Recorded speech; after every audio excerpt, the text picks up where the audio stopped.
The island of Blefuscu lay to the northeast of Lilliput, separated by a channel about 800 yards wide. I had not yet visited it. After hearing that Blefuscu was preparing to invade, I stayed away from that side of the coast so that the enemy would not discover me.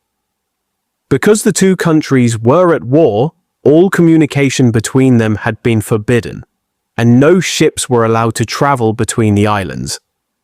I came up with a plan to capture the entire enemy fleet. Scouts had reported that the Blefuscudian ships were gathered in their harbour, waiting for favourable winds before setting sail. First, I asked experienced sailors about the depth of the channel. They told me that at high tide, the deepest part was about 6 feet deep by European measurements, while the rest was even shallower. I then went to the northeastern coast and used my telescope to study the enemy fleet. There were about 50 warships along with many transport vessels. After returning home, I ordered a large quantity of the strongest ropes and iron bars available. Since everything in Lilliput was so small, the ropes were no thicker than string and the iron bars were about the size of knitting needles. To make them stronger, I twisted several ropes and iron bars together. Then I bent the ends of the iron bars into hooks and attached 50 hooks to 50 ropes. When everything was ready, I returned to the coast. Leaving behind my coat, shoes, and stockings, I entered the sea wearing only my leather jacket. I waded through the shallow water and swam across the deeper part of the channel. Within half an hour, I reached the enemy fleet. The sight of me terrified the Blefuscudians. Thousands of sailors jumped from their ships and swam back to shore in panic. I quickly attached one of my hooks to the front of each ship and tied all the ropes together.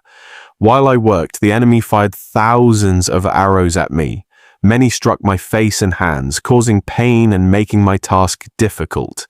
My greatest fear was for my eyes.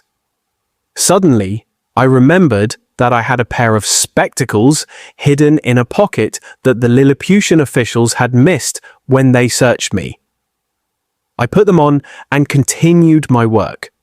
The arrows struck the lenses but could not harm my eyes. At last, all the hooks were attached. I grabbed the ropes and tried to pull, but none of the ships moved because they were still anchored. Realizing what I had to do, I left the ropes in place and used my knife to cut the anchor cables of every ship. During this dangerous work, I was hit by hundreds more arrows. Once the ships were free, I gathered the ropes and began pulling. To my delight, the entire fleet started moving.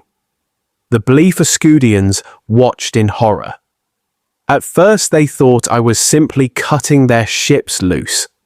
But when they saw me dragging all 50 warships away together, they cried out in despair. After getting clear of danger, I stopped to remove the arrows from my face and hands. I applied some healing ointment and rested briefly. Then I continued towing the fleet across the channel and safely brought it into the harbour of Lilliput. The emperor and his court had been waiting anxiously on the shore. At first, they could see only the ships moving through the water and feared that I had drowned. But as I came closer, they finally saw me pulling the fleet behind me. Holding up the ropes, I shouted, "Long live the mighty Emperor of Lilliput!"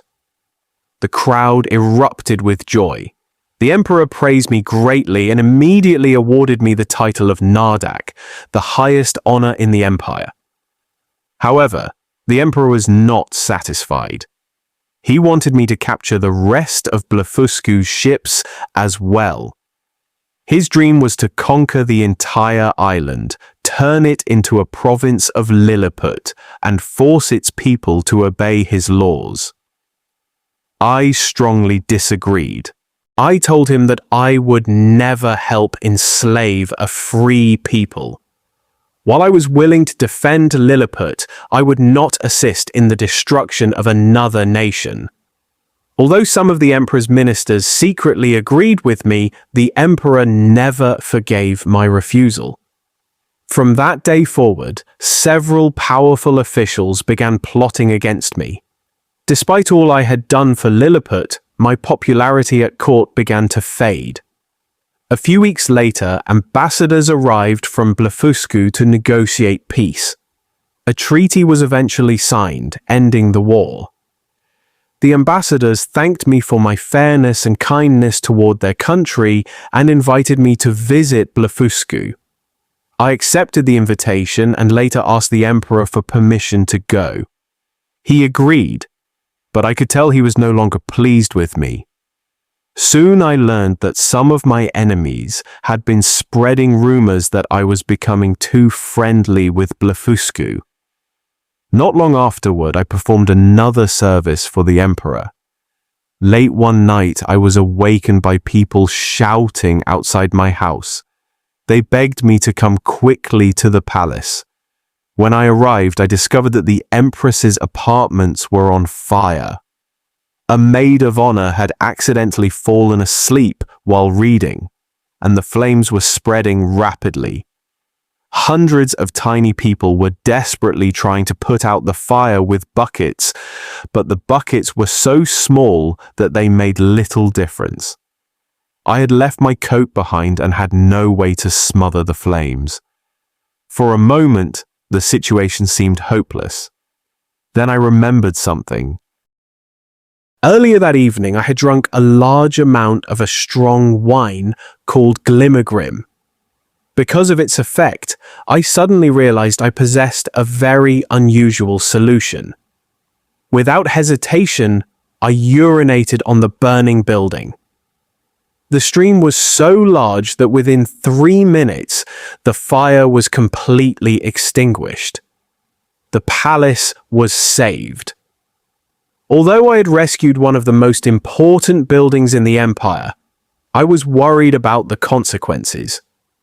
According to the laws of Lilliput, it was a serious crime to relieve oneself within the palace grounds. The emperor thanked me and promised to pardon me, but the empress was horrified by what I had done. She moved to another part of the palace and swore she would never live in those rooms again. Worse still, she secretly vowed to take revenge on me.